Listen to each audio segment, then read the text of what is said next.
The OCD and Anxiety Podcast by Robert James Coaching.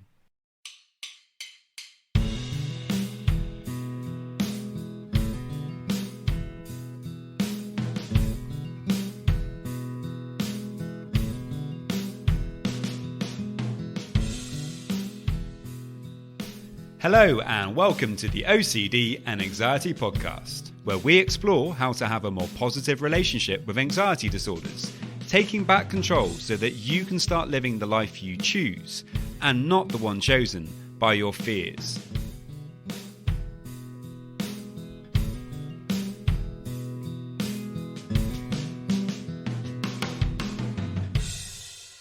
Hello and welcome to episode 351.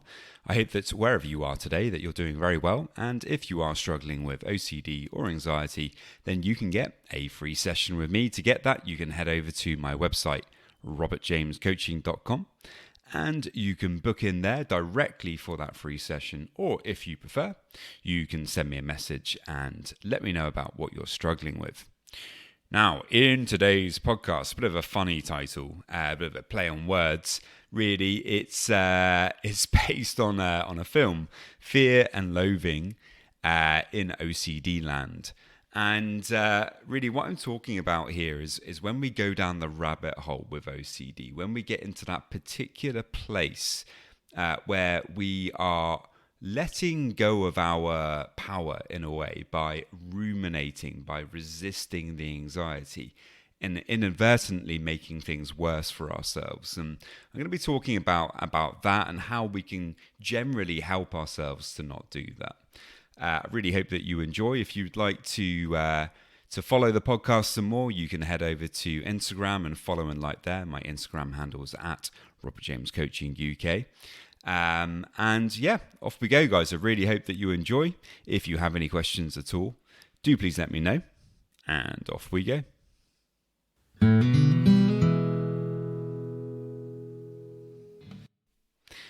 If you struggle with OCD, then you will be only too aware of the horrendous feeling when you feel like you're kind of out of control, that the OCD has kind of taken over and you've been taken down that rabbit hole. And you know, when this happens, unfortunately, it kind of feels that we can't find our way back very easily. We've taken the bait that OCD has given us, and in the process, you know, we've actually really got ourselves all tangled up, all stuck. You know, and it can be very difficult to kind of get back. And the way in which I've described this in the title is fear and loathing in OCD land. And in a way, when we start to ruminate and when we start to resist anxiety, this is kind of what we're doing. We're kind of going into this kind of land of limbo where we're not quite in the normal reality anymore. Or that's what it feels like anyway. You know, we're in this OCD reality where everything that we view once we're in that reality is actually tainted by the obsession. It's just about the only thing that we're actually thinking about as we go through our day. You know, we might be actually trying to get on with other things, but most of the time we're giving at least 50% of our attention to the obsession. We could be sat around in a social setting, but still having 50% or more of our attention on this thing. We could be at work. We could be doing all sorts of different activities, but still we would have one foot in OCD land, trying to figure out this thing that's been bothering us, mentally checking in our head, going over it again. And, you know, this is a really difficult place to be, but actually it's something that I'm sure that if you struggle with OCD, you can relate to. You know, our attention is something that is so important when it comes to OCD. And realizing that we do actually have a lot more control over that attention than we give ourselves credit for.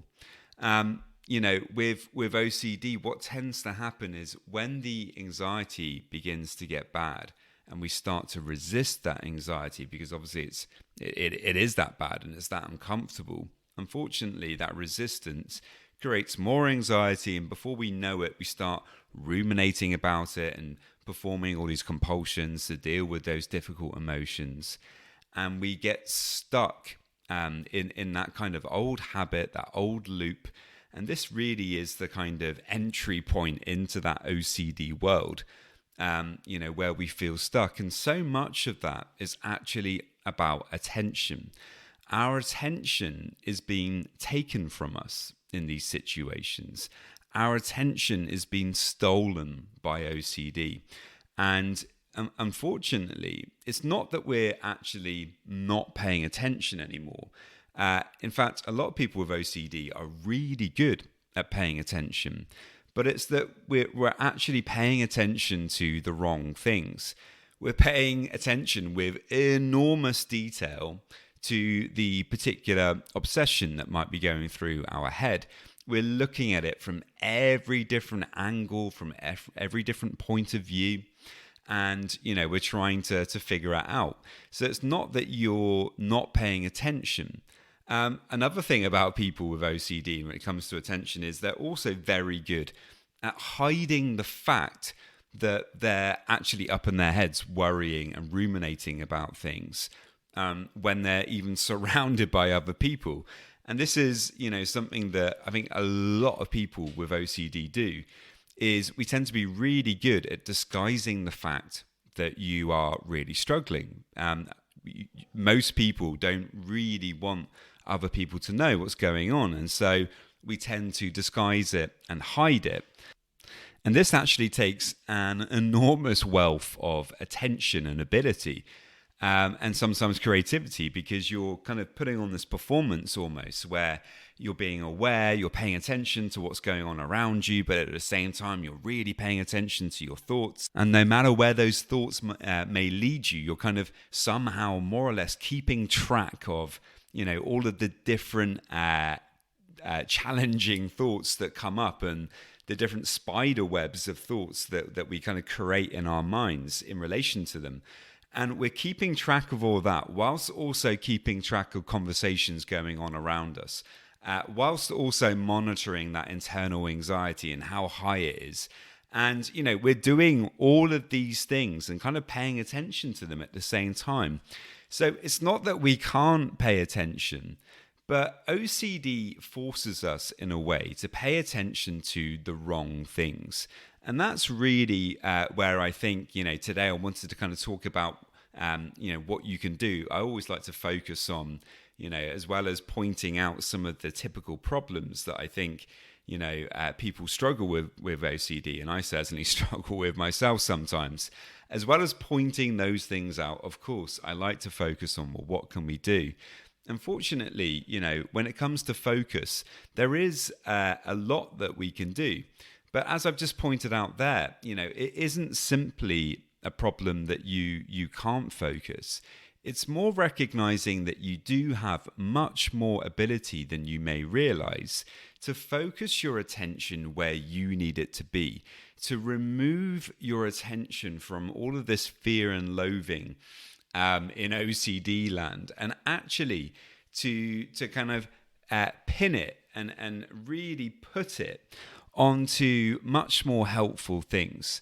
So how do we go about doing that? Well, we're going to come back to acceptance commitment therapy, because obviously I talk about that a lot. It's something that is incredibly helpful, has been very, very helpful for me in terms of my OCD.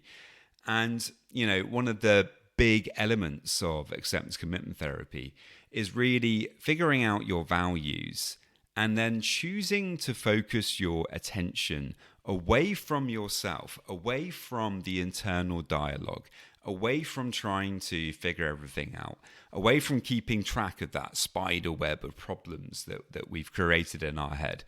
Acknowledging that all those things are actually there, because it's not about, trying to push those things away or say that they don't exist. They do exist and they are there. It's not healthy to say that they're not. But what we need to do with acceptance commitment therapy is to do our best to allow those things to just be there in the background whilst we choose to focus our attention onto a valued activity, something else that is more important. So if you are there with a whole bunch of people that you're spending time with, whether that's a work setting or a social setting, can you actually put much more attention onto those people in that situation? Can you really try to be much more present to what's going on? Can you listen more attentively to the conversations? Can you come into your body a bit more with an anchoring technique that we talked about before in the podcast, where you focus more on your body? You try to take a few deep breaths to try to anchor yourself into your body, and you try to be aware of your body as you actively listen to the people that are around you. Can you be more animated in the conversation that you're having with somebody? What you don't want to be doing is splitting your attention in a way that people with OCD, and I certainly have been guilty of and sometimes still do. I still do this at times, unfortunately.